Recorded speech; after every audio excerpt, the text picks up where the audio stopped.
invocando a proteção de Deus, eu declaro aberta a presente sessão. Discussão e aprovação da ata da sessão anterior. Consulta os pares sobre a ata da sessão anterior. Aprovo, excelência. Também. Aprovada a ata da sessão anterior. Registros iniciais. Eu quero dar boas-vindas ao desembargador Cláudio Santos e ao desembargador Amilcar, que retornam à sessão deste pleno, após período de licença e férias, de licença médica e férias. Registra a ausência do desembargador João Batista Rebouças, que se encontra fazendo o curso da EMARN, e agora eu estou sabendo que o doutor Dilermano, o desembargador Dilermano também. Desembargador Saraiva. Comunico que também a ausência do desembargador Expedito por motivo médico. Saraiva também está fora, né? Saraiva está de licença, está de férias. Está de férias, é. Está substituindo a desembargadora Neise. Exatamente, presidente.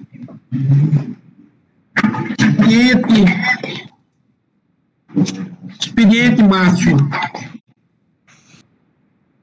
Tem, excelência, mas se o senhor quiser, pode até ficar para a parte administrativa ou agora.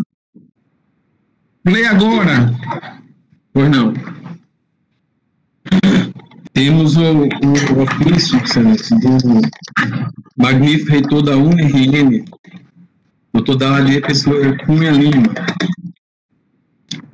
Excelentíssimo senhor desembargador, temos a satisfação de agradecer pela brilhante palestra proferida por Vossa Excelência durante o evento acadêmico, primeiro webinar com egressos do UNRN, promovido por esta instituição de ensino superior. Expressamos, excelentíssimo desembargador presidente, que a UNRN se sentiu muito honrado com a sua presença no evento. Destacamos, em particular, o completo domínio sobre o tema mostrado por Vossa Excelência, quanto à abordagem das 12 novas práticas adotadas durante a pandemia da Covid-19, forma a continuar o bom andamento aos jurisdicionados em todo o estado do Rio Grande do Norte. Reiteramos sinceros agradecimentos com a manifestação do nosso elevado apreço e consideração pessoal, oportunidade em que firmamos nossos propósitos pela continuidade de tão proveitosas relações de reciprocidade institucional. Atenciosamente. Temos ainda, excelência, o ofício do excelentíssimo senhor ministro Humberto Martins, Corregedor Nacional da Justiça. Senhor presidente, ao renovar cordiais cumprimentos, utilizo do presente para elogiar a atuação da juíza Kate Marco Ferreira de Souza e Saboia, na 6ª Vara de Execuções Fiscais e Tributárias da Comarca de Natal, que atuou como juiz auxiliar dessa Corregedoria Nacional de Justiça entre outubro de 2019 e agosto de 2020, sempre exercendo sua atividade com extrema competência, dedicação, espírito de equipe e elevado compromisso com a causa pública e com a melhoria da prestação jurisdicional. Assim, na certeza de que a referida magistrada continuará a prestar relevantes serviços ao Judiciário brasileiro, solicito seja o presente elogio registrado em seus assentamentos funcionais, renovo o protesto de elevada estima e consideração atenciosamente. E, por fim, excelência, o agradecimento da senhora Nádia de Melo Rebouças, em razão da moção de congratulações aprovada pelo Tribunal Pleno pela passagem do seu natalício, e em especial ao autor da proposição. E somente, excelência, os expedientes. Perfeito, vamos para a ordem judicial. O primeiro, que é o mandado de segurança número 0800-122, da relatoria do desembargador Expedito, não poderá ser julgado por conta da sua ausência. O segundo é o mandado de segurança 080-34-19-65-2020, da relatoria da desembargadora Neise. Está em mesa, desembargadora? Está em mesa, presidente. Presidente, o doutor Clidenor Pereira, o advogado que vai sentar, já está presente na sala. Pode dar voz ao advogado, desembargadora Neise? Pode sim. Doutor Clidenor, Vossa Excelência tem 15 minutos. Bom dia a todos. Cumprimento os desembargadores, saúdo o eminente relator em nome da excelentíssima juíza Marina Izzi. Vossas Excelências, o presente mandato de segurança trata-se de vagas de promoção de segundo sargento que não foram contabilizadas no quadro de promoção da Polícia Militar do Rio Grande do Norte no dia 21 de abril de 2020.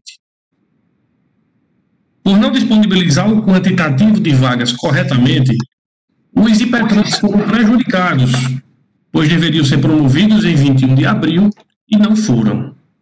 Atualmente, os impetrantes estão na graduação de terceiro sargento e já completaram no mês de abril todos os requisitos para serem promovidos à graduação de segundo sargento.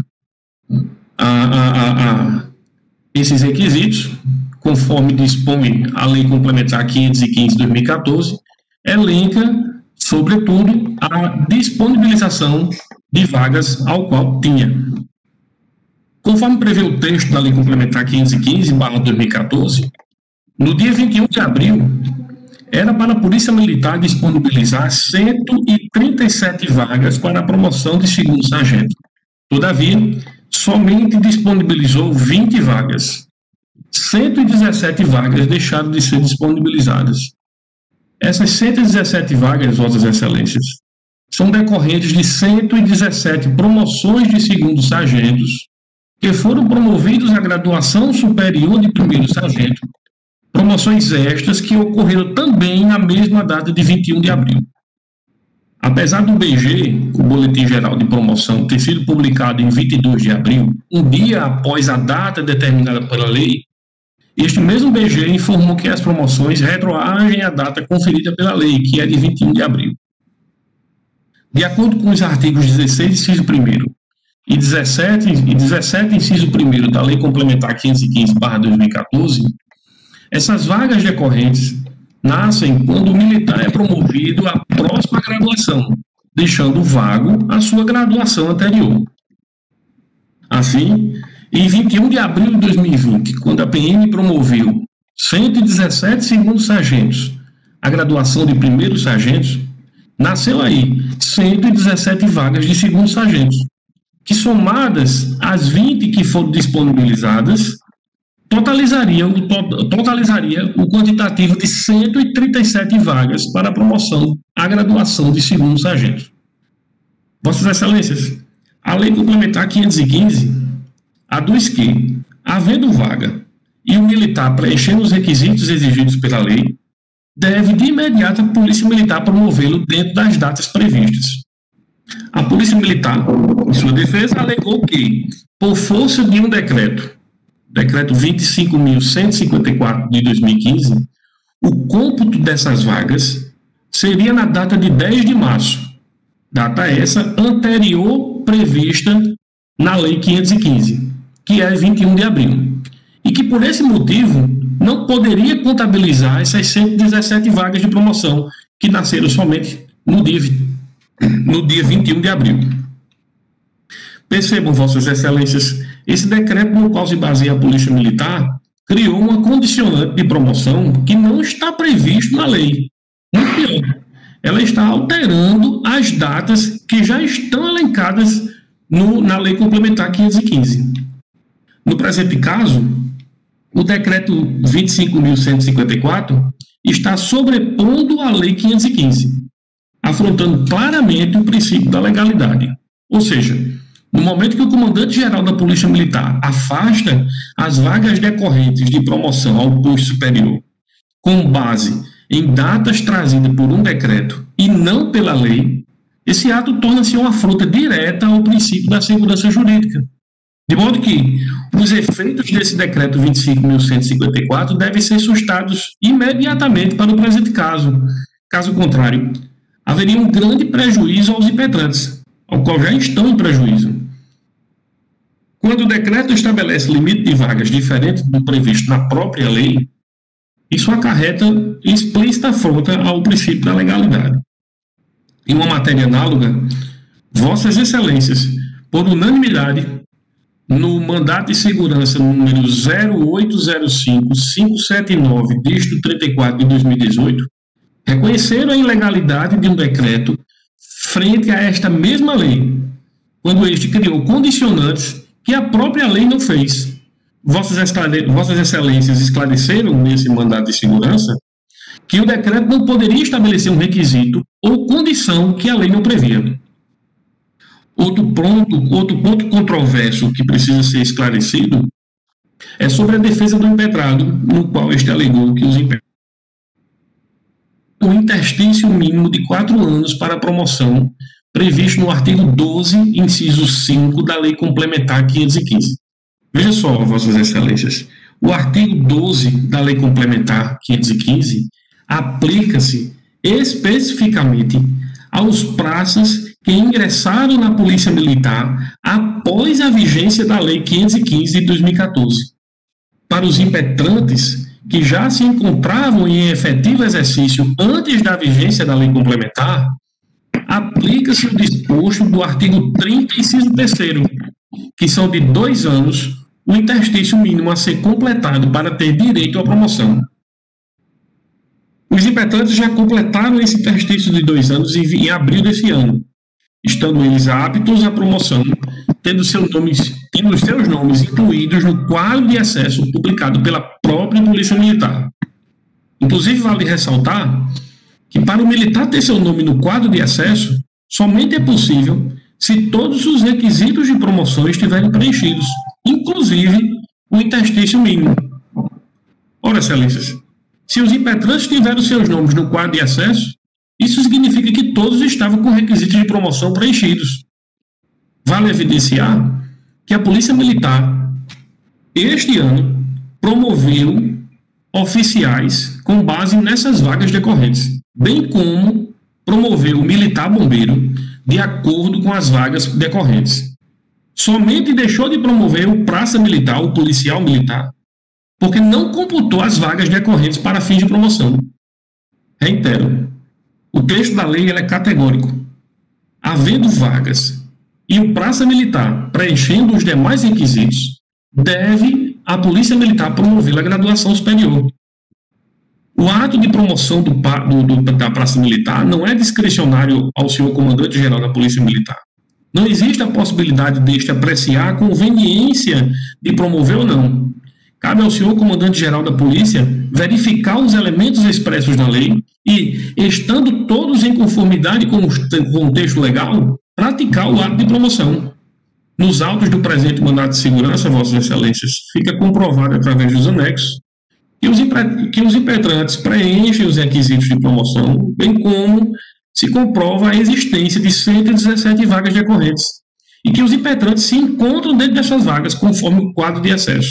Assim, requer a Vossas Excelências que seja concedida a segurança para que o impetrado seja compelido a realizar a promoção de segundo sargento 2 impetrantes do presente mandato de segurança, a contar da data de 21 de abril, data da promoção das publicações.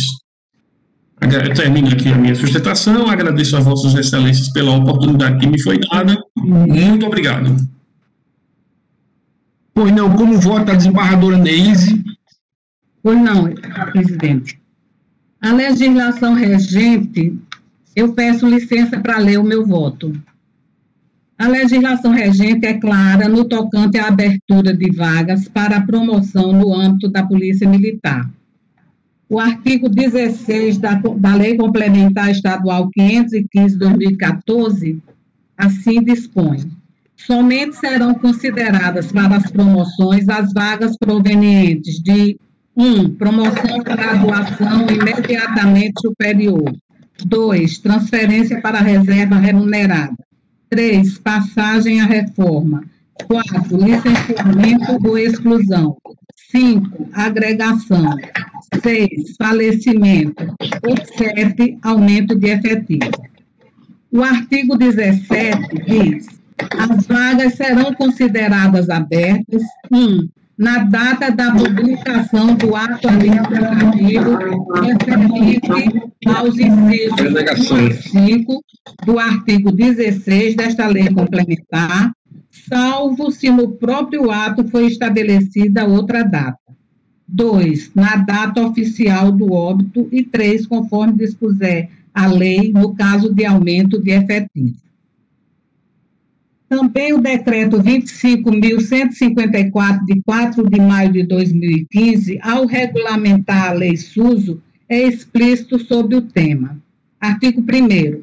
As promoções asseguradas aos praças militares estaduais pelo artigo 19 caput da Lei Complementar número 515, de 9 de junho de 2014, serão realizadas em cada ano nos dias 21 de abril, 25 de agosto e 24 de dezembro, com observância do calendário fixado no anexo único a este decreto. Anexo único. Data da promoção, 21 de abril. Data para o cômputo das vagas, 10 de março. Data da promoção, 25 de agosto. Data para o cômputo das vagas, 10 de julho. Data da promoção, 25 de dezembro. Data para o cômputo das vagas, 10 de novembro.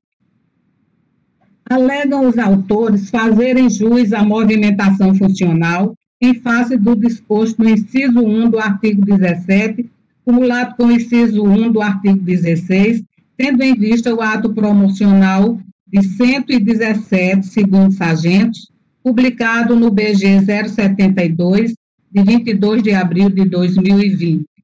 Contudo, se equivocam quanto ao momento de disponibilização dessas vagas.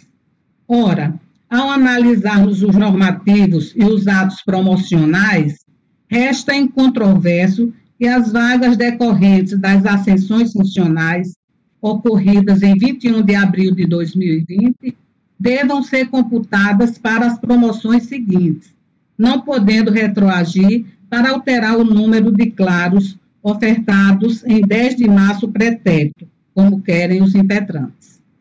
Em recente pronunciamento, esta Corte se posicionou.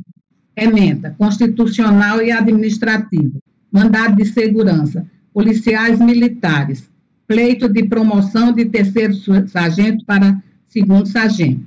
Vagas decorrentes que apenas podem ser consideradas abertas após a publicação dos atos promocionais imediatamente superiores, abre aspas, de segundo para, aliás, abre parênteses, de segundo para primeiro sargento, fecha parênteses. Possibilidade de contabilização das vagas existentes somente até 10 de março para as promoções ocorridas no mês de abril do ano corrente. Estrita conformidade com os artigos 16, 17 e 19 da LCE 515/14 e Decreto Estadual Regulamentador número 25.154 de 2015.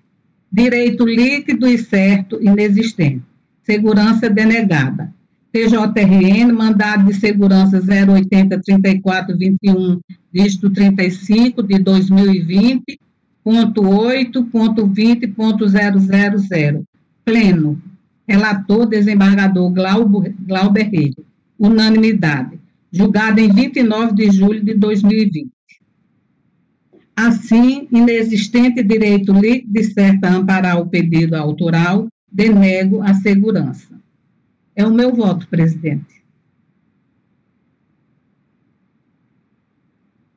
E já, inclusive, foi disponibilizado já. Julgadores, eu certo isso, senhores julgadores. Então, denegada a segurança à unanimidade. O terceiro, 80, 27, 55, 68, 2019, da relatoria do desembargador Ibanez Monteiro. Está em mesa, excelência? Desembargador Ibanez.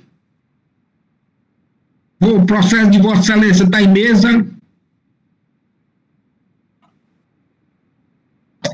Desembargador presidente, Vossa Excelência poderia dizer o nome do impetrante e a impetrada autoridade coatora, por favor? É Google Brasil Internet Limitada e o juiz, aqui consta o Tribunal Estado do Rio Grande do Norte, mas é o juiz de direito da comarca de Parnamirim. Senhor presidente, esse processo foi pautado para a sessão passada, No entanto, houve pedido de sustentação oral, o processo veio para esta sessão. E já havia, inclusive, manifestação de votos acompanhando, concordando comigo. No entanto, Desembargador Donês, doutor Felipe Terras, só para registro, também está na sala, o advogado. Tá, mas antes de conceder a palavra ao doutor Felipe, eu estou fazendo esse esclarecimento porque eu fui rever o processo e vi também um voto de desembargador Glauber em seu pedido de vista, e depois de analisar essas razões, alterei meu voto. Então, se algum julgador, algum colega proferiu o voto concordando com aquele voto que estava lançado por mim inicialmente, peço que reveja, porque eu fiz alteração no voto, e o voto que está hoje proposto para a deliberação do pleno é diferente daquele que inicialmente eu coloquei no processo. Então, já foi avisado, Bardo. Ok, então passa a palavra, doutor desembargador Ibanez, eu passo a palavra ao doutor Felipe. Tá. Dispõe de 15 minutos. O processo já começou o julgamento da sessão passada? Eu só fiz esclarecer, desembargador Cláudio. Não, mas eu digo, teve um voto de... não começou o julgamento, não, está começando agora. Começando agora. Isso. Ok. Doutor Felipe, com a palavra. Ótimo. Obrigado, Excelência, excelentíssimo senhor presidente, excelentíssimo senhor relator, desembargador Ibanez, eminente representante do Ministério Público. Muito bom dia, é uma honra e um prazer, Excelências, ter a oportunidade de sustentar no plenário desse egresso Tribunal de Justiça do Estado do Rio Grande do Norte. Eu não poderia começar também deixando de agradecer a vossas Excelências, aos servidores desse tribunal, por viabilizar esse tipo de julgamento por videoconferência, que certamente é um grande facilitador para todos nós nesse período. Em especial também agradeço a atenção dispensada pelo Dr. Márcio para nos auxiliar no pedido de sustentação, e a vossas Excelências que receberam memoriais acerca do caso em julgamento. Eu falo em nome da Google, que é impetrante nesse mandado de segurança e que é questionada uma ordem de quebra de sigilo de dados genérica, sem a identificação daqueles que vão ser alvos da medida da quebra de sigilo. De forma específica, um item próprio da decisão impetrada determinou a quebra de sigilo telemático não a partir da identificação de alguma conta, um celular, uma conta de e-mail, mas com base em coordenadas geográficas. E é por isso que nós trazemos essa matéria, porque é uma ordem coletiva indiscriminada que atinge uma quantidade indeterminada de pessoas, inclusive potencialmente muitas pessoas que são completamente alheias à investigação criminal. Então, em síntese, Excelências, a questão aqui discutida envolve saber se é possível que pessoas inocentes e alheias à investigação sejam arrastadas para o âmbito de um inquérito criminal pelo mero fato de que estavam em determinada localidade, seja em suas residências, trafegando em alguma das vias, no trabalho, etc. Por isso, então, Excelências, que entendemos pela relevância, pela sensibilidade da matéria, e trazemos, então, esse caso a julgamento com muita honra, porque entendemos que é um caso de prevalência do princípio da legalidade, do devido processo legal na investigação criminal, e também da ideia básica inerente à proteção dos direitos fundamentais, de que o curso de qualquer investigação criminal é atividade de interesse público, mas deve ser feito dentro das balizas normativas sobre a matéria. Antes de prosseguir, Excelências, eu também não deixo de registrar que não existe qualquer interesse aqui da Google em criar obstáculos ou dificuldades para essa ou qualquer outra investigação.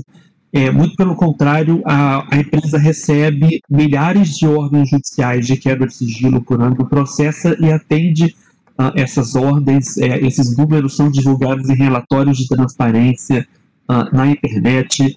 A impetrante mantém um diálogo constante com as autoridades de investigação policial, por exemplo, se existe alguma dificuldade, alguma questão técnica, a empresa apresenta, e a questão é resolvida sem que seja necessário judicializar a matéria. Então, é, portanto, uma quantidade ínfima de ordens que são judicializadas, e a empresa até evita fazer isso diante de todos os custos, do desgaste envolvido, do risco de serem aplicadas sanções, e, portanto, a empresa não traz nenhuma questão que seja banal.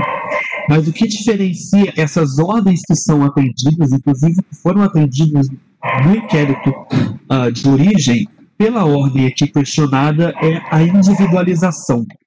Na forma da legislação, a Google pode realizar a quebra de sigilo quando a ordem aponta, por exemplo, uma conta de e-mail ou um e-mail de um celular Android.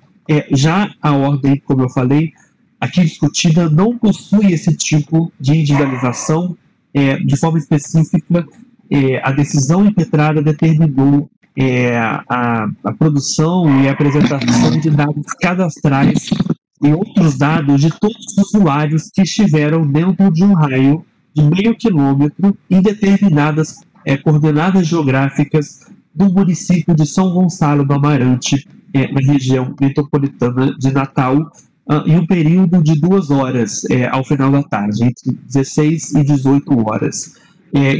Dentro dessas áreas, são áreas que abrangem residências, comércios, templos religiosos, além de importantes vias da região, como a via de acesso ao aeroporto internacional.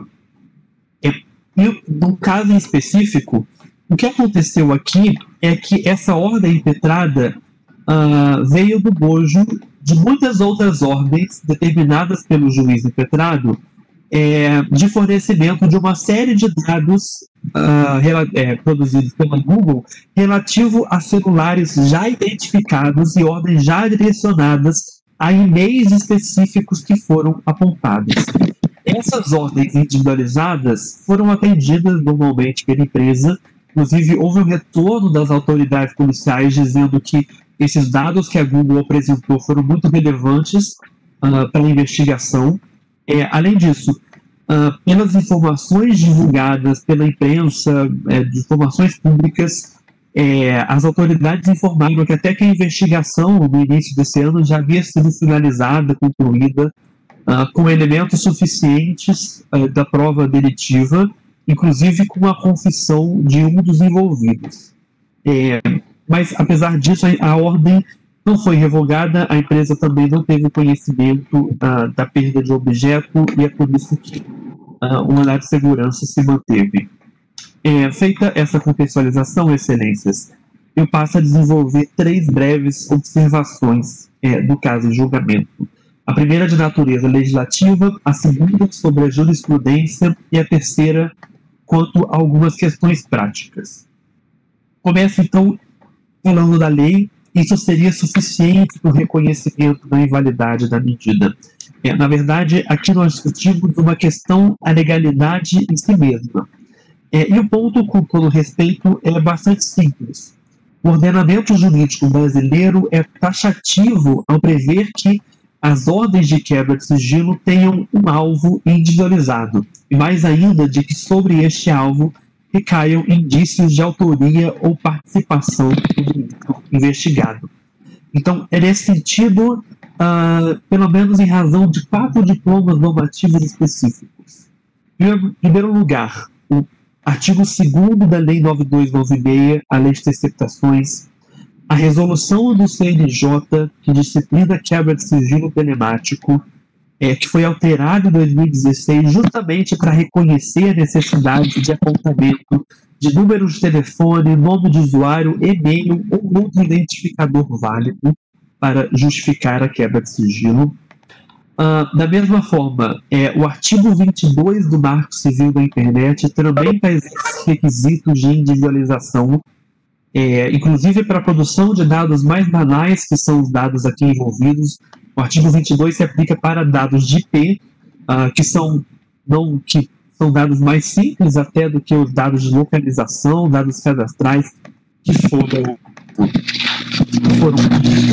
e o ponto também é aprofundado pelo decreto que regulamenta o Marco Civil da Internet, que é ainda mais explícito em vedar pedidos genéricos ou que sejam inespecíficos. Determina que todos os pedidos de quebra de sigilo devem especificar os indivíduos cujos dados estão sendo requeridos e as informações desejadas.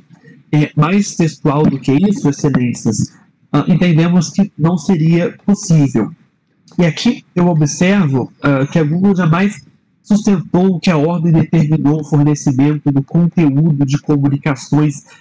A questão não é essa. Na verdade, a questão é ainda mais simples. Para qualquer tipo de quebra de sigilo, existe textualmente os requisitos da individualização da ordem.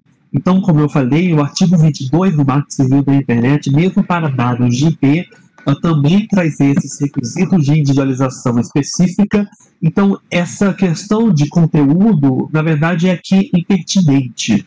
Seja qual o tipo de dado envolvido, e aqui não são dados banais, são dados pessoais, gozam de uma proteção reforçada, até porque são dados sensíveis, de localização dos usuários, onde as pessoas estavam em determinado momento.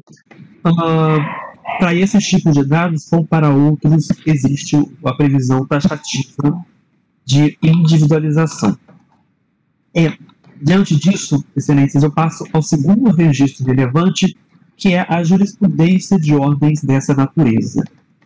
Na verdade, esse tipo de quebra de sigilo não corresponde ao ordinário das investigações criminais, são ordens absolutamente heterodoxas, mas a Google já recebeu algumas ordens desse tipo e elas têm sido reiteradamente cassadas por diversos tribunais de justiça. Então, assim, há mais de 3 dezenas de acórdãos de tribunais de justiça que nós levamos a vossas excelências em memoriais.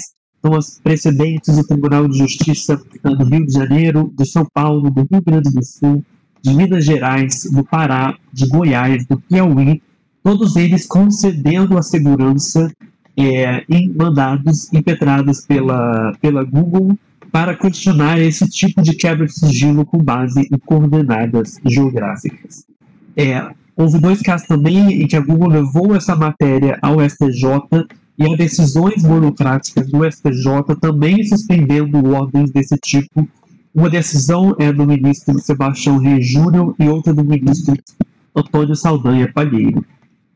E, para concluir, excelências, eu faço uma observação final ao aspecto prático da ordem impetrada.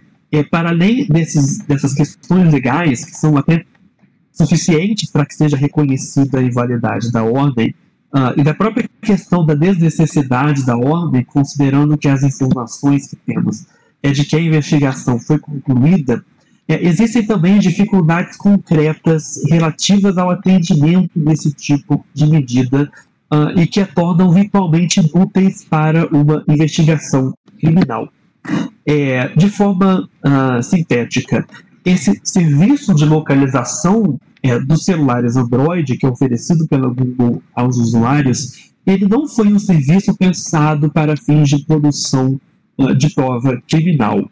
Ele foi pensado, ele é útil para saber onde o meu celular estava em determinado momento, mas mesmo assim, para que esse dado seja relevante, eu devo habilitar essa função do meu celular Android, porque a qualquer momento eu posso desabilitar, eu posso apagar todos esses dados ou parte deles e editar também esses dados. Por exemplo, modificar um dia, dizer que eu não estava em determinado local e estava em outro.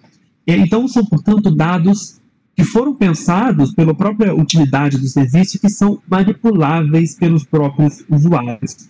Então, esse serviço não foi pensado para fins de produção de indícios criminais e, naturalmente, em processo penal, é muito difícil que seja concebida a ideia de uma prova que é editável, que é manipulável pelos envolvidos, e até porque esse é também um dado intrinsecamente impreciso, já que a localização dos celulares Androids ela depende de uma série de fatores, como, por exemplo, além de todos esses, de editar, manipular, se o celular estava conectado à internet, se o sinal do 4G estava bom, a localização das redes Wi-Fi, enfim, há uma série de fatores que indicam que a localização precisa desses celulares não é uma questão essencialmente precisa, por assim dizer.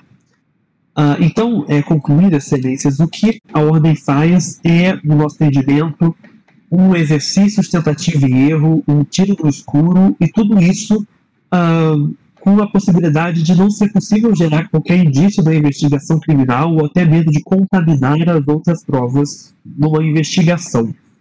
Já que existe, na produção desse tipo de prova, um grande fio de pressupostos. Então, presume-se que os criminosos estavam com o celular Android com uma conta Google ativa. Presume-se que os criminosos ativaram esse serviço de localização e depois não editaram ou apagaram. Presume-se que os criminosos estavam com a geolocalização ligadas exatamente no momento da execução do delito, e tudo isso gerando um volume de dados realmente gigantesco que afeta uma quantidade indeterminada de pessoas completamente alheias à investigação criminal e que são levadas à investigação pelo mero fato de estarem em algum local. Então, excelências, é autenticamente uma medida genérica, ampla, irrestrita, coletiva, indiscriminada, e tudo isso para gerar um tipo de prova que dificilmente poderia ser utilizada. Essas são, em síntese, excelências, as razões da impetração que justificam a concessão da ordem, seja para reconhecer a perda de obséquio da medida ou por conta da invalidade desse tipo de quebra de sigilo. Obrigado. Desembargador relator, desembargador Ibanez. Senhor presidente, eu não anunciei inicialmente que estou a conceder a ordem, a votar pela concessão da ordem, porque vi que há divergência de votos, então preferi assegurar o direito ao advogado de argumentar para tentar convencer os demais. Mas meu voto é concedendo a ordem nos termos em que postulada. Perfeito. Temos aqui a divergência da desembargadora Zeneide e do desembargador Gilson. Vossa Excelência mantém a divergência, desembargadora Zeneide? Eu vou acompanhar o voto do desembargador Ibanez agora, na situação atual, ante a coerência de pensamento e as postulações feitas. Acompanho o voto atual do desembargador Ibanez. Perfeito. Desembargadora Zeneide. Mas eu já fiz o voto, está aí disponibilizado, está disponibilizado desde ontem, e eu estou mantendo o meu entendimento com todas as vênias e respeitando os demais votos. Denegando a segurança. Desembargador Cláudio. Vossa Excelência ia falar? Não, apenas eu estou ratificando o meu voto, acompanhando o relator, muito bem colocado a posição do advogado. Realmente nós temos que ter cuidado com essas questões, porque são direitos constitucionais que podem estar ameaçados. E louvo também o posicionamento do excelentíssimo relator, o desembargador Ibanez Monteiro, e a todo tempo nós todos estamos revendo aí nossas posições e, portanto, o parabenizo por uma posição extremamente correta, respeitando a eventual divergência. Algum colega tem algum voto mais? Desembargador Amauri? As palavras do desembargador Cláudio Santos. Perfeito. Então eu vou proclamar o resultado. O pleno, por maioria de votos, concedeu a segurança nos termos do voto do relator. Julgado o processo. O quarto processo e último da pauta é o mandado de segurança 080-30-43-79 de 2020 da relatoria do desembargador Cornélio. Aí mesmo, Excelência. Desembargador, esse processo ele já iniciou o julgamento, o desembargador Glauber tem pedido voto e já apresentou o voto. Após o voto do relator denegando a segurança, sendo acompanhado pelo desembargador Amauri Moura, sobrinho, Judite Nunes, Berenice Capuchu, Expedito Ferreira, Vivaldo Pinheiro, Geise Fernandes, Dilemano Mota, Vigílio Macedo, Maria Zeneide e Maneiro Monteiro, pediu vista do desembargador Glauber. Desembargador Glauber. Presidente, como já disse aí o desembargador Cornélio, meu voto vem a todos que o acompanharam, ele colocado já tem algum tempo. Imagino não ser necessário a leitura. Eu estou votando, senhor presidente, pela concessão da ordem. Em resumo, eu não estou aqui, porque a ação declaratória de constitucionalidade da lei do Estado de Bahia, ela não repercute diretamente na lei estadual aqui no nosso Estado. E no meu voto, que eu coloquei, eu também não declaro, não reconheço a inconstitucionalidade da lei estadual. Eu apenas, numa reflexão aí, numa interpretação aí, eu não vejo razão a que seja permitido o ingresso àquele que responde a algum processo criminal, e digo isso porque a repercussão geral no RE 560-900 do Distrito Federal, julgado agora em 5 de fevereiro de 2020, em que restou vencido somente no ministro Alexandre de Moraes, o Supremo Tribunal Federal assegurou a participação de quem responda a algum processo judicial sem a sua condenação confirmada no segundo grau nesse segmento. E isso, no caso concreto, lá tratava Tem muito microfone aberto aí, a gente está com dificuldade de ouvir, senhor presidente. Peço para desligar os outros telefones. E aí, lá nessa repercussão geral, o caso que surgiu foi justamente de um candidato que se colocava para um concurso na área de segurança. E está aí no meu voto, eu não vou ler. A preocupação que se tem aqui é que uma pessoa que responda a um processo criminal e que existe uma previsão na lei estadual não permitindo a ele ir para a reserva por conta disso, essa restrição seria automática. Eu vejo diferente, senhor presidente, eu vejo com preocupação. Primeiro, a pessoa que responda a um processo criminal, e no caso concreto, de natureza grave, a Polícia Militar tem em seus quadros uma pessoa que admitamos a possibilidade, no futuro venha a ser condenado, confirmado isso aí, eu acredito que proteção nenhuma ele traz para a sociedade. A preocupação que se tem de que ele possa, indo para a reserva, ter resolvido o seu problema financeiro, não ter a sua aposentadoria assegurada, no meu voto eu trago aí precedentes reiterados aí do STJ, no sentido de que a condenação criminal importa na cassação da aposentadoria. Então não há prejuízo algum para o Estado. E qual a razão que eu vejo para que se possa impedir essa ida para a reserva e a aplicação da lei estadual? É numa situação em que um processo disciplinar esteja em curso e na sua iminência de conclusão e o interessado indo para, alcançando o tempo de ir para a reserva. Aí o Estado pode, e com base no instrumento normativo, impedir de que ele vá para a reserva, dificultando aí a sua cassação da aposentadoria.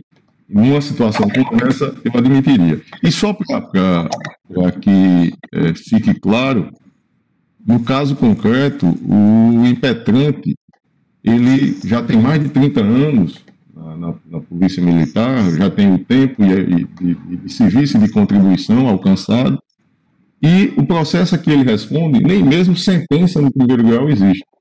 Eu me recordo do desembargador Cláudio aqui, quando a gente discutia na participação ou não em concurso, ou até mesmo nas promoções, ele imaginou uma situação de não permitir quando tivesse uma condenação em segundo grau. E isso é tratado no voto do ministro Barroso, aqui nessa repercussão geral em que eu falei. Então, em situações como essa, aí sim, uma decisão fundamentada na administração poderia impedir tanto a promoção como a participação, como também a ida para a reserva. No caso concreto, a decisão administrativa não traz fundamentação nenhuma. Desembargador, Vossa Excelência me permite... Pois não, desembargador Cláudio. Desculpe lhe atrapalhar o seu raciocínio, mas minha cadeira já voltou e eu não posso votar nesse processo, mas essa questão já foi discutida em outras oportunidades aqui no tribunal e eu vejo completa razão na argumentação de Vossa Excelência. Em poucas palavras, significa dizer que nós estamos obrigando o profissional a trabalhar. Seria trabalho forçado, o que é absolutamente contrário a todas as normas constitucionais. É obrigar aquele que tem direito de se aposentar a continuar na ativa por quantos anos? Nós já discutimos isso aqui outras vezes. Processo penal desse vai durar 10, 20, 30 anos. E aí, vai sair com 100 anos da ativa?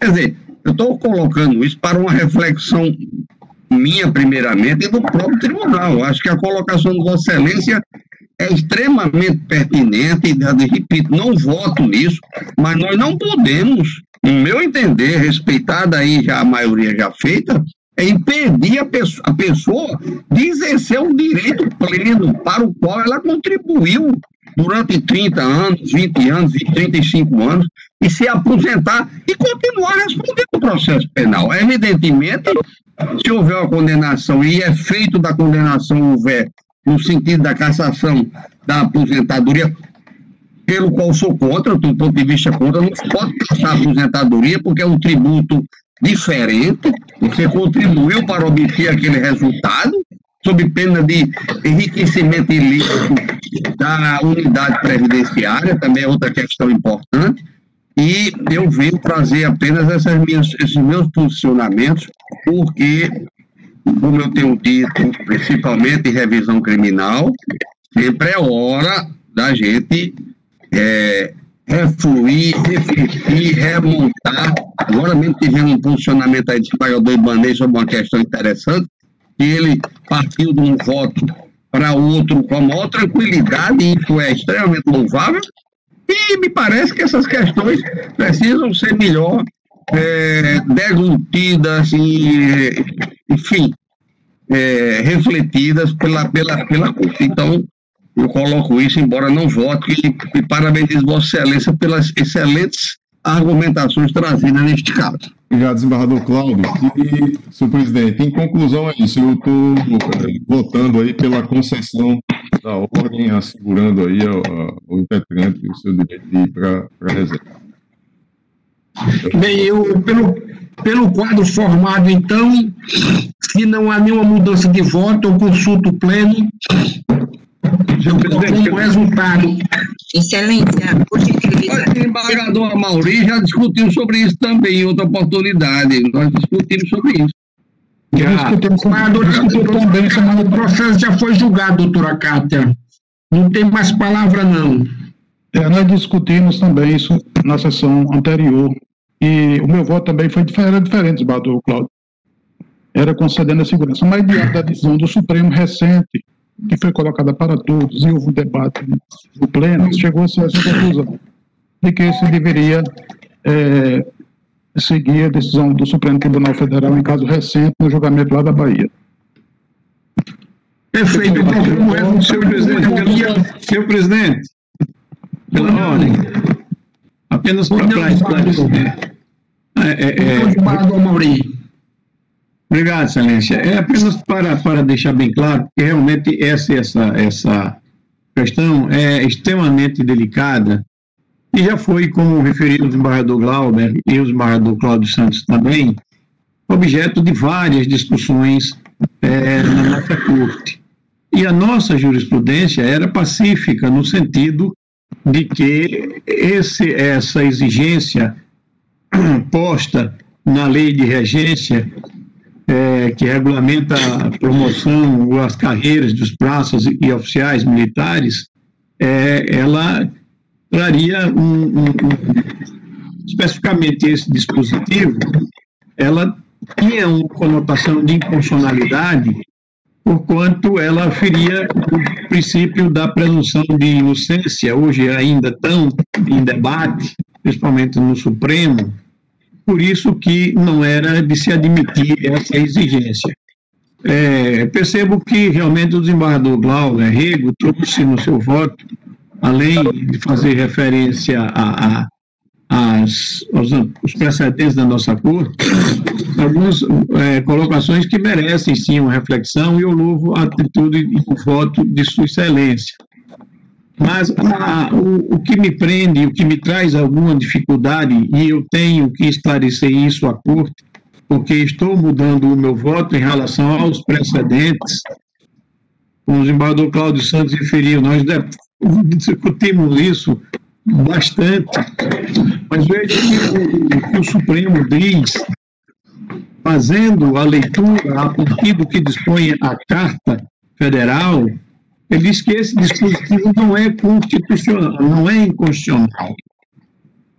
Então, isso, eu penso, traz, sim, ainda que não tenha uma força vinculante, como bem salientou o desembargador Glauber Rego, porque não há aí vinculação realmente entre a decisão, embora haja reflexo jurídico, sim, e embora isso nos induza a fazer uma reflexão sobre o pensamento do Supremo Tribunal Federal em termos da constitucionalidade do dispositivo, isso que me levou a mudar de pensamento a respeito do tema.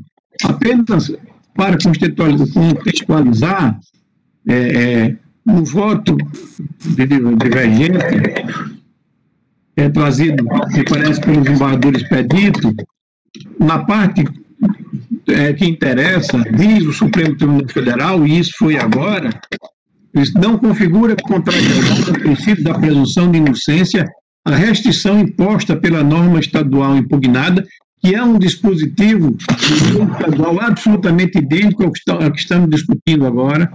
Ele diz, pela norma estadual impugnada, por se caracterizar a restrição administrativa que não se reveste de caráter punitivo, mas acautelatório, pela qual se assegura a persecução penal e se evita eventuais prejuízos à administração militar.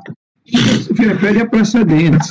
Mas, desembargador, desse entendimento... Desembargador Cláudio, só um minutinho, eu acredito que é justamente isso, desembargador Amaury. O meu voto, eu não trago a debate a constitucionalidade da norma estadual. Exatamente. E como Vossa Excelência diz, a medida administrativa, ela tem uma natureza cautelar. Ela está se acautelando do quê? De qual prejuízo que pode vir a surgir se não for adotada. E outra coisa, o fundamento da decisão administrativa. A decisão não tem fundamento algum. Outra coisa, desculpe. Outra coisa, essa decisão do Supremo, essa 560.900, está dizendo exatamente isso. Está dizendo exatamente isso. Agora, o que se pergunta é o seguinte: por quanto tempo vai ficar cerceado esse direito do impetrante, no caso? Essa é que é a questão. Eu acho que não é nem presunção de não culpabilidade. Isso é uma questão que impede o normal movimentação da carreira policial. Né? Então, eu vejo também que a decisão do Supremo não vai absolutamente, não é contrária ao expulsionamento do desembargador Glauber. Exatamente. Ao contrário. Vamos admitir o absurdo, desembargador Amaury, só para... Pois não. Vamos admitir que não é o caso do impetrante, mas vamos admitir que fosse ele acusado do crime de estupro. Qual o interesse do Estado de ter da Polícia Militar de ter em seu quadro um integrante acusado do cometimento de um crime dessa natureza? Não, essa também é a reflexão que eu faço. E aí, como disse o desembargador, vai passar quanto tempo? Perfeito, não, exatamente. São dois aspectos aí. Primeiro, respondendo à sua indagação, ele pode ser afastado e deve. Ele não vai continuar integrando os quadros, ele não vai continuar em atividade. ele pode, como medida preventiva, ser afastado. Não tem ocorrido, certo? Outra coisa, a minha preocupação aí é do ponto de vista constitucional, sim, porque o fundamento das nossas decisões era que esse dispositivo era inconstitucional. Essa é a minha preocupação. Eu concordo com o que Vossa Excelência diz. Seu voto está muito bem fundamentado. Agora, a minha preocupação e a indagação que eu faço é essa. O fundamento de todas as nossas decisões era o de que esse dispositivo era inconstitucional. E o Supremo agora está dizendo que não é. Exatamente. Essa é a grande questão que se faz. Mas está dizendo em tese, né? A falta de fundamentação está fundamentado na lei. A lei é clara, entendeu? Eu não precisava fazer um posicionamento quando a própria lei já diz. Agora, essa lei é constitucional, nós entendemos que não, que era inconstitucional. Essa é a grande reflexão, e realmente eu fico ainda com dificuldade, mas diante dessa decisão do Supremo, eu não vejo como dar foros de legalidade a um dispositivo declarado constitucional expressamente pelo Supremo Tribunal Federal, ainda que não seja o próprio. Desembargador Mauri, mas as nossas decisões pacíficas passaram a ser pacíficas e unânimes aqui, elas não discutiam especificamente essa matéria. Essa matéria aí da reserva, somente, que eu me recordo aqui, um caso foi trazido ao Supremo e não tenha sido por reconhecer a inconstitucionalidade da norma estadual. Mas em questão de razoabilidade, proporcionalidade e ausência de fundamentação, e principalmente pelo que o argumento que o desembargador diz. Vai permanecer quanto tempo? Alô, Cláudio, Vossa Excelência permite eu ler o dispositivo da decisão do 560 aqui, que eu estou com ela no. Pois não, por favor. A tese aprovada proposta pelo relator, o ministro Luiz Roberto Barroso, é a seguinte: vamos interpretar direitinho. Sem previsão constitucionalmente adequada e instituída por lei, sem previsão constitucionalmente adequada, primeiro tem que constar da Constituição, não é legítima a cláusula do edital de concurso público que restringe a participação de candidato pelo simples fato de responder a inquérito ou ação penal. Olha, concurso público, se trata de concurso público, se trata de necessidade de previsão constitucional adequada. Esse é que é o termo. Então, eu não vejo como se trata de questão de interpretação. Não tem nenhuma previsão constitucional para isso. Só em duas ressalvas que a decisão do Supremo só faz. Eu penso que quando ele disse constitucionalmente adequada, ele quis dizer que não seja inconstitucional. Ele não está prever esse tipo de situação. Ele diz constitucionalmente adequada, a meu sentido, por todas as vezes, ele quis dizer que não seja inconstitucional, que não afronte a Constituição. Ele fala previsão. Ele fala previsão constitucionalmente adequada. Tem que constar na Constituição. Olha, presidente. Bem, vamos concluir o julgamento, gente. Senhor presidente, uma observação é possível? Pois não, desembargador Amilcar. Eu me acosto plenamente às preocupações do desembargador Amauri. O tribunal, anteriormente, ele tinha a posição de julgar válido, entender por válido, essa restrição à aposentadoria por base na própria lei que regia a categoria aqui no Estado. Posteriormente, o tribunal começou a discutir realmente essa situação com base nos princípios constitucionais da presunção de inocência. Isso, inclusive, se os colegas se recordam, provocou uma mudança legislativa aqui, inclusive no Estado, em alguns tópicos, se não me falha a memória. E o tribunal passou a pacificamente entender que não era legal essa restrição. Eu fico realmente na mesma situação do desembargador Amauri. Como porque a base do nosso entendimento, pelo menos ao que me recordo, era sempre a questão de ferir o princípio constitucional da presunção de inocência. Como é que nós vamos manter essa decisão quando o Supremo diz que esse dispositivo é constitucional. Constitucional. Agora, olhando do ponto de vista do desembargador Cláudio, eu também, desembargador Cláudio, acho que há um certo, eu não diria, talvez a palavra não fosse essa, mas um certo preconceito contra a categoria. Porque se você admite que uma pessoa que está respondendo ao processo só participar em um concurso público, que é uma situação mais séria, às vezes até para fazer parte da própria polícia, como é que você pode restringir o sujeito a ir para aposentadoria, para inatividade, quando ele já contribuiu durante o período necessário para esse direito? Mas, como disse o desembargador Maurício, o Supremo disse que é constitucional. Não, mas o Supremo requer previsão constitucional. Pelo menos que está na decisão. Previsão constitucionalmente adequada, quer dizer, tem que constar de uma Constituição.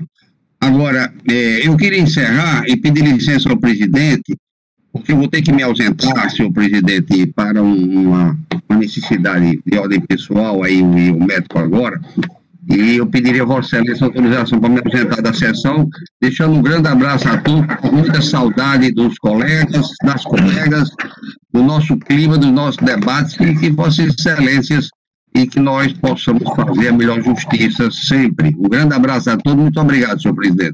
Ok, obrigado, desembargador Cláudio. E apenas para rematar, sem me alongar, eu só estou insistindo porque eu confesso da minha dificuldade, mas não vejo realmente como discordar do relator. Mas eu tinha que justificar também, até por questão mesmo pessoal. Mas vejam, senhores, que nos casos nossos, da magistratura, um juiz que esteja respondendo à sindicância não precisa nem ser processo crime, nem um processo administrativo, não. Exatamente. Exatamente. Ia querer aposentadoria. Exatamente. Não precisa da simples sindicância. Que se instaure contra, não estou falando nem do processo administrativo disciplinar, o famoso PAD.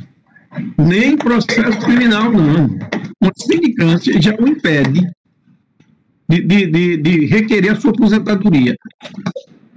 Não vou entrar no mérito. Não precisa não, porque todo mundo sabe que já, né, Valdo? Todo mundo sabe que já. Infelizmente. Nós temos um colega que também consegue perguntar e não pode. Bem, gente, vamos arrumar aqui a votação. Mas o desembargador relator do Glebo, do desembargador Glauber, que realmente trouxe a sua colocação e enriquece, sem dúvida, os debates. Excelente. Ok, vamos arrumar a votação. O desembargador Cordélio continua denegando a segurança, não é, desembargador? Isso mesmo. Eu tinha feito o voto anterior seguindo os precedentes do tribunal. Como houve essa mudança, eu acho que o Supremo também fixa assim, um norte para a jurisprudência e para que os juízes e os tribunais sigam. Eu mudei e vou manter esse voto porque o Supremo decidiu assim. Tá certo? Ok. O desembargador Amaury vota com o desembargador Glauber, concede ou denega? Eu acompanho o relator, senhor presidente. Ok. Desembargadora Judite. Também acompanho, excelência, o relator. Desembargador Vivaldo. Desembargadora Neise. Acompanho o relator, presidente. Desembargador Amilcar. Também, excelência, com o relator. Desembargadora Zeneide, Maria Zeneide. Zeneide já votou. Com o relator, já está votado, senhor presidente. Acompanhe o relator. Ok, desembargador Ibanez. A denegação, acompanhando o voto do relator. Desembargador Glauber, pela concessão, não é? Pela concessão, senhor presidente. Desembargador Gilson. Denego. Ok, então, por maioria, eu proclamo o resultado, denegou a segurança nos termos do voto do relator. Nós temos mais um processo aqui, que é a revisão criminal 45.14.33/2020, de Santos Carrilho, advogado Jean Carlos da Costa, recorrida à justiça, relator de desembargador Amaury. Está em mesa, desembargador Amaury? É mesmo, senhor presidente. Tem sustentação? Sim, excelência. O advogado doutor Jean Carlos se encontra na sala. Doutor Jean Carlos, Vossa Excelência tem 15 minutos. Bom dia, senhor presidente. Bom dia, senhor relator, desembargador Amaury. Bom dia aos demais desembargadores presentes. Saúdo também os servidores, ora presentes aqui, e colegas advogados. Excelências, o processo trata-se de uma revisão criminal proposta, né, pelo Sanderson Carrilho contra acórdão proferido pela Câmara Criminal, ao qual condenou no artigo 157, parágrafo 3º, latrocínio, a pena de 20 anos de prisão. Excelências, em petição eu deixei bem claro a questão da argumentação, mas é importante frisar diversos pontos. Em sentença originária do juízo Acor, da 7ª Vara Criminal, absolveu o Sanderson Carrilho pela absoluta falta de provas, posto que no processo tinha apenas uma testemunha, que era o senhor José Barreto dos Santos, que não estava na cena do crime, como ele mesmo falou. Ele viu as pessoas passando correndo próximo a ele, em primeiro lugar. Outra coisa que ele falou em seu depoimento, ele não viu arma com as pessoas que passaram correndo, bem como viu apenas uma tatuagem nessa passagem. Enfim, a defesa insurge na ação no artigo 621, incisos 1, 2 e 3. Poucas vezes eu vi aqui, porque eu acompanhei tanto virtualmente quanto presencialmente que eu estive aí, poucas vezes eu vi uma revisão criminal encaixar em todos os seus incisos, o que é o caso da sentença. O inciso 1º diz: quando a sentença condenatória for contrária ao texto expresso em lei ou evidência nos autos. Não há, excelências, evidência alguma nos autos, fora a declaração que viu passando correndo por ele, inclusive sentença magistral proferida pelo juiz Acor, diga-se de passagem. Em momento algum, não há provas nos autos, inclusive nos próprios autos, há álibi do seu Sanderson Carrilho de 2 pessoas, não uma, mas 2 pessoas, ao qual mesmo encontrava-se no dia do ocorrido e momento e horário do ocorrido, encontrava-se na redinha. As testemunhas Jean Carlos, meu xará, e Germina Kétia, que afirmaram em juízo que estavam com a presença do Sanderson Carrilho. Pois bem, inciso 2, quando a sentença condenatória se fundar em depoimentos e exame de documentos falsos, enquadra-se também, porque o próprio seu José Barreto, o documento está acostado nos autos, declara claramente, inclusive me deu documentação, me deu tudo, anexei, está tudo aos autos, declara que não tem certeza da afirmação que ele fez. Como é de praxe, infelizmente, muitas testemunhas são coagidas por policiais em delegacias e afirmam situações que não existem, pois o reconhecimento que é feito em delegacia, como é de conhecimento dos senhores, principalmente doutor Glauber, doutor Saraiva Sobrinho, que trabalha na parte criminal, sabe que acontece isso, eles colocam, aponta para uma pessoa e diz, foi esse aqui foi preso, esse aqui se reconhece, e a forma de reconhecimento constitucionalmente não é essa. E basicamente é o que foi feito no caso. Ao chegar na delegacia, os policiais, a gente prendeu esse camarada aqui, foi ele, viu? E o camarada, o seu José Barreto, confirmou na pressão dos policiais, como ele mesmo afirma na declaração acostada nos autos, ele afirma isso, foi pressionado pelos policiais a fazer o reconhecimento. Certo? Inciso 3. Quando após sentença se descobrem novas provas em inocência do condenado ou de circunstâncias que determinam a autoriza a diminuição especial da pena. A prova nova é justamente o que eu anexei. A declaração do seu José Barreto afirmando que não tem certeza do reconhecimento, bem como foi pressionado por policiais. Então, temos aqui uma amplas provas no sentido de que do direito do cliente, né? Assim, excelência, eu já encaminho para conclusão, né? a gente espera, eu revisando, os senhores, é a primeira revisão criminal que eu estou tendo aqui perante os senhores, e é um prazer estar perante vossas excelências aqui. O porquê disso? Porque eu só entro com o processo, já falei isso em apelação criminal com o doutor Glauber, que já deve me conhecer de uma ou outra apelação que eu fiz. Eu só faço o processo se eu vejo que há um direito a ser alegado, de verdade, real e garantido. Diversas pessoas já procuraram para fazer revisões criminais, mas eu não faço porque eu vejo que não tem direito. Nesse caso, eu tenho um direito líquido, claro e certo. Então, excelências, por fim, requer que seja feita a justiça, né, a garantia constitucional da dignidade da pessoa humana, bem como o direito à liberdade preconizados em nossa Constituição. Que seja imediatamente, né, a decisão recidenda seja cassada e seja expedido o alvará imediatamente em favor do requerente, tendo em vista que ele está preso por um crime que não fez há quase 5 anos.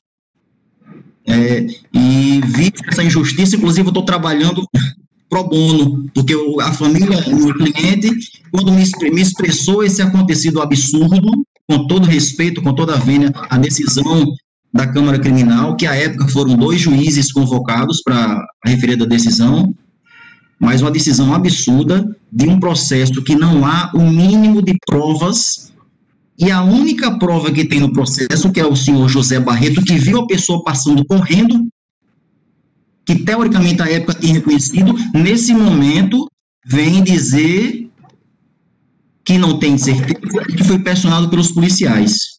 Então requer a procedência dos pedidos postos no pleito do requerente, excelência. Muito obrigado pela oportunidade. Barrador Amaury Moura, Vossa Excelência tem a palavra, por favor. Pois não, excelência, obrigado. Votando, eu faço aqui algumas considerações sobre as condições de procedibilidade da ação revisional.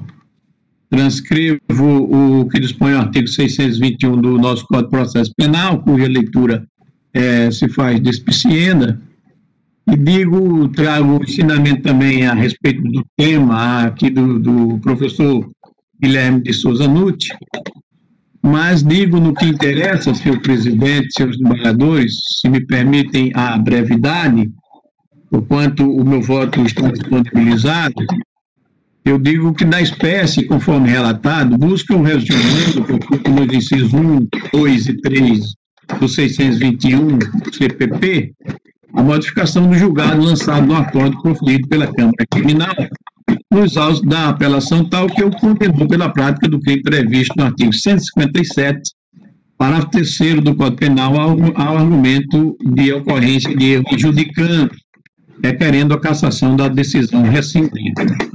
Ocorre que, das circunstâncias fáticas discutidas no feito principal, há notícias de que, no dia 23 de julho de 2009, o requerente Sanderson Carrilho, em comunhão de desígnios com Tiago de Souza Cruz, com o intuito de subtrair para si dinheiro e objetos de valor, matou com disparos de arma de fogo a vítima Adelson Teixeira da Silva.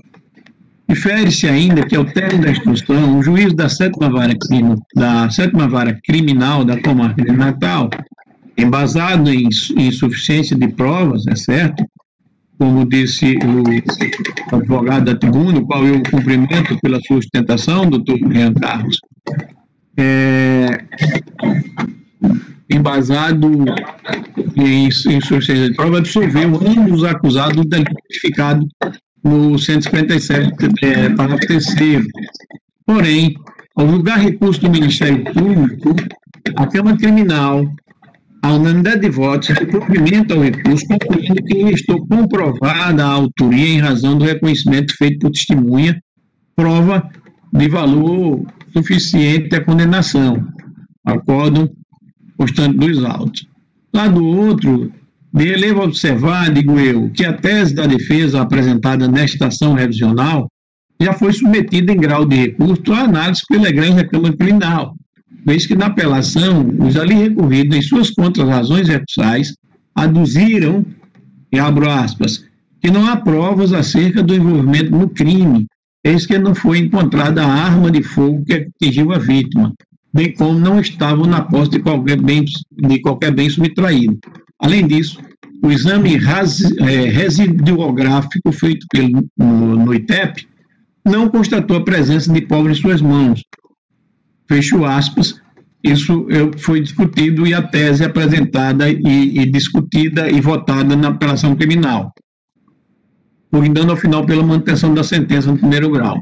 Pois bem, para que a força da coisa julgada venha a ser modificada, é preciso haver certeza que pode ser alcançada dentre as formas estabelecidas no artigo 621 do CPP por meio da análise de provas novas.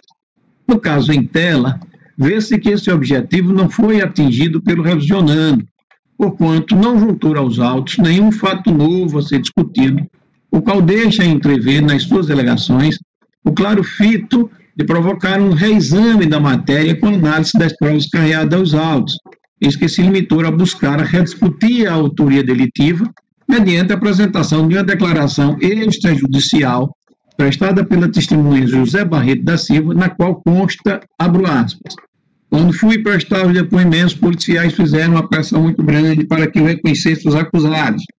Policiais afirmavam que eram aqueles que cometeram um crime. Para que a justiça fosse feita, eu teria que reconhecê-los como autores do crime. Fiquei com medo da situação e de represália por parte dos policiais, visto que eles trabalhavam na patrulha do bairro e eu morava na época, fecho aspas. Sem embargo, digo eu, é inviável em sede de revisão criminal desconstituir a coisa julgada mediante mera apresentação de declaração extrajudicial de testemunha produzida unilateralmente, sem o devido contraditório, sem a apresentação de prova robusta e suficiente a produzir um juízo irrefutável em sentido contrário ao proferido no julgado atacado, o que não se verifica da espécie. Com efeito, a condenação que se busca afastar se deu com amparo na prova colhida sob o crivo do contraditório, por oportunidade da ação processal, tendo sido o acordo condenatório satisfatoriamente fundamentado, não se evidenciando, no caso presente, a existência de erro técnico ou injustiça no julgamento, e tampouco fatos novos aptos a permitir a modificação do edito condenatório. Nesse contexto, curial destacar que a propositura da ação revisional, como sucedâneo de recurso de apelação, torna-se inviável, inclusive pelo fato de não constar das hipóteses previstas no citado artigo 621. Trago aqui, senhores desembargadores, alguns precedentes da nossa corte, desembargador Cláudio Santos, desembargador Ibanez, e concluo, em consonância com o parecer da 5ª Procuradoria, pela improcedência da ação revisional. É como estou votando, senhor presidente. Pois não, desembargador Amauri. Eu colho o voto da revisora, desembargadora Judite Nunes.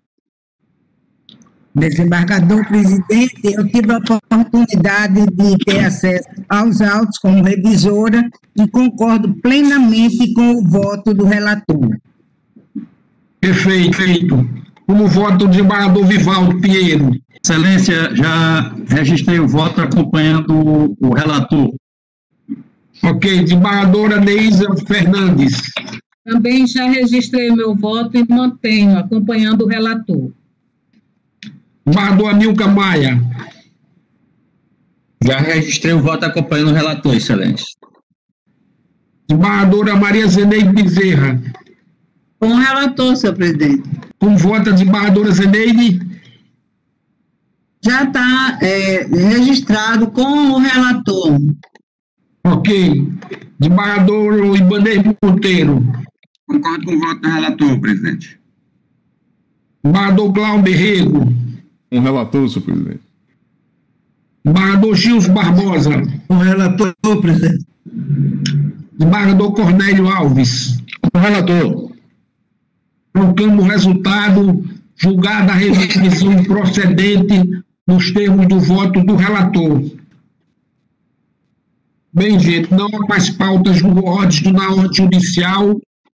Eu passo para a ordem administrativa. Em primeiro lugar, eu quero propor moção de congratulações pela passagem do natalício da desembargadora Maria Zeneide Bezerra, que ocorrerá no próximo dia 7 de setembro. Todos de acordo? De acordo, Excelência. De acordo, Excelência. Obrigada, presidente. Obrigada, colegas. Eu quero propor um voto de pesar pelo falecimento da juíza de direito Socorro Pinto, ocorrido no dia 13 de agosto, agora próximo passado. Todos de acordo? Também, senhor. Excelência, também. Se associa o Ministério Público, doutor Eudo Leite. Me associo, Excelência. Obrigado, doutor Eudo.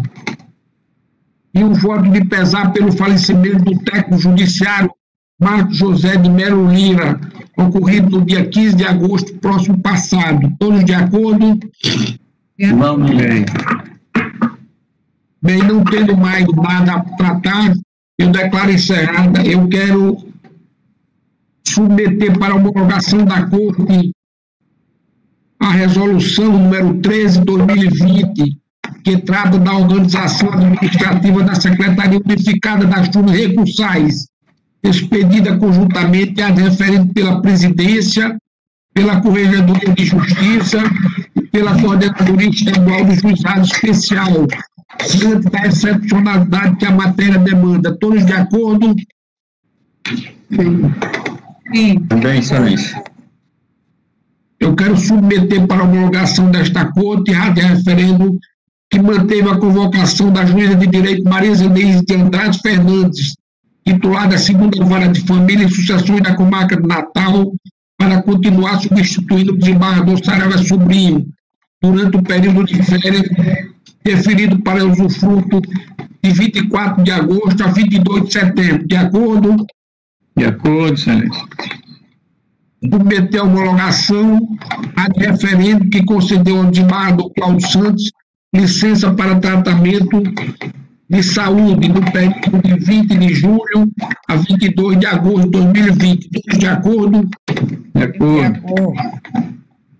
E submeter a homologação também, que eu submeto, o ato que manteve a convocação da juíza de direito Berenice Capuchu de Araújo Roque, titulada Terceira Vara de Família e Sucessões da Comarca de Natal, para continuar substituindo o desembargador Cláudio Santos durante o período de seu afastamento para tratamento de saúde, que teve início no dia 20 de julho e terminou no dia 22 de agosto, agora próximo passado. Todos de acordo? Também, Excelência. Eu escolho aos colegas se tem alguma proposição a fazer. Desembargador Amauri. Não tenho, Excelência. Desembargadora Judite. Não tem, Excelência. Desembargador Vivaldo. Não tenho, Excelência. Desembargadora Neise. Não tenho, presidente. Desembargador Amilcar. Não tenho, Excelência. Desembargadora Zeneide. Presidente, como o desembargador João não está aí, mas dizer aos colegas que estava prevista a vinda do ministro Toffoli no dia 3, de 3 a 5, próximo, né, em setembro, mas ele não foi proibido de viajar, né, proibição médica, mas vão estar aqui o secretário-geral do CNJ, desembargador da MEC, e também o juiz do DRF, Lanfredi. Então, naturalmente, hoje ou amanhã estão chegando os convites para Vossas Excelências. Vai ser uma solenidade mínima, de mínima gente, né? Na Esmarne, né? E vai ter todos esses protocolos por conta da pandemia. E aí, a gente já deixa aqui, antecipa os convite a todos os colegas para se fazerem presentes. Dia 4, eles vão chegar dia 3, mas dia 4, às 10 horas, na Esmarne. Naturalmente, é para a instalação dos escritórios sociais. E o primeiro escritório, desembargador Glauber, na nossa terra lá, Pau do Céu, o primeiro que se manifestou favorável, assim que nós falamos, foi Pau do Céu. Então, eles disseram, e eu estou repetindo o que eles disseram, Eles pensavam que o Rio Grande do Norte ia instalar um escritório social, mas nós vamos instalar vários escritórios, 7 escritórios regionalizados. Então, lá em Pau do Serra, por exemplo, Pau do Serra é o centro, tem mais de 40 municípios em torno de Pau dos Serros, depois Mossoró, depois Caicó, depois Natal, tá tudo ok, e também Parnamirim, Ceará-Mirim e Nísia Floresta. Então, eles ficaram muito sensibilizados com essa atuação do Tribunal de Justiça, no sentido de fazer essas instalações desses escritórios sociais.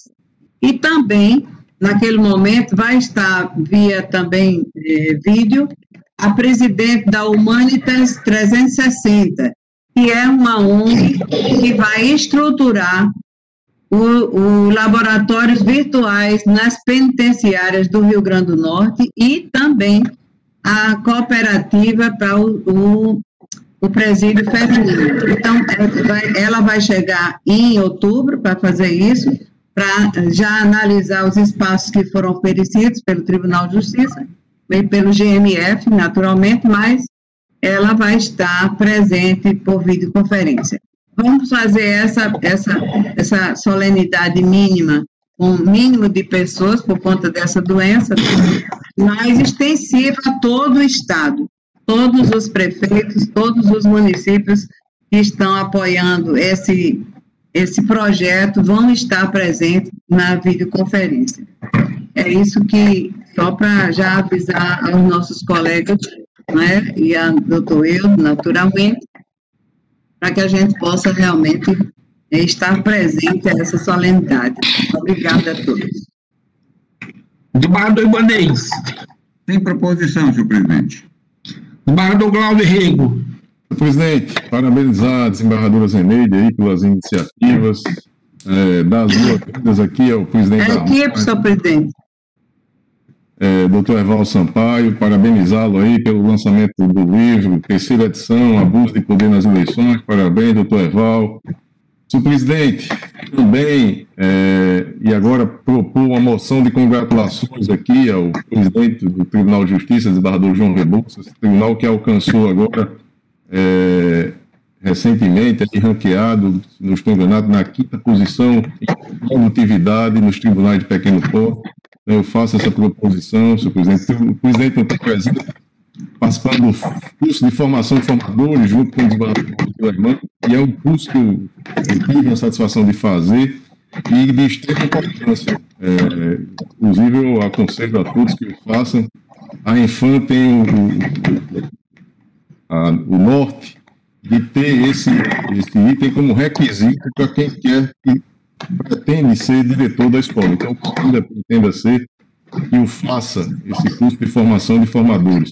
Mas eu proponho aqui, senhor presidente, essa moção de congratulações ao tribunal e à pessoa do senhor presidente. Todos de acordo com a proposição de desembargador Glauber? De acordo, senhor. Bem lembrado. Bem lembrado. Obrigado, senhor presidente. Ok. Desembargador Gilson Barbosa. Tem proposição. Por fim, desembargador Cornélio, mas nem o último. Sem proposição, senhor presidente. Bem, gente, não havendo mais matéria a tratar, eu declaro encerrada a presente sessão.